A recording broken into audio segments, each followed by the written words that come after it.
Zdravo svima! Prije svega želim svima onima koji su prekjučer slavili Božić da čestitam u malom zakašnjenju, ali također želim da kažem jednu stvar. Znam da mnogi od vas, birajmo katolici i mnogi protestanti slave Božić 25. decembra, dok pravoslavci slave 7. januara, kao što već svi znamo, jel?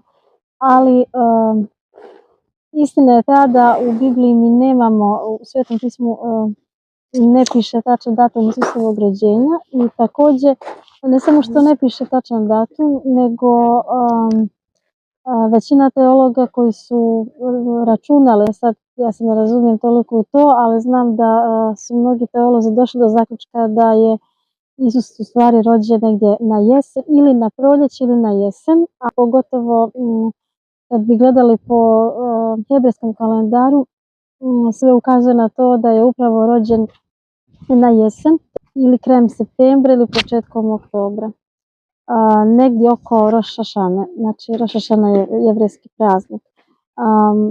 I upravo oko tog praznika ili možda baš i na taj praznik, ali ne zna se ni to, ne znamo i dalje tačan datum i sigurno za to postoji razlog, jer smatram da je Bog htio da mi znamo datum Isusovog rođenja i da je htio da ga slavimo, sigurno bi on stojao u Bibliji. Tako da, iako jeste za nas značajno da se Isus Krist rodio u ljudskom tijelu, da je došao na ovaj svijet kao beba i to jeste značajno za cijelu priču Evanđelja i za radosnu vijest i za nas to jeste radostan dan, ali nije toliko važan tačan datum i dan, već je najbitnije da se to stvarno dogodilo i zašto Isus u stvari došao.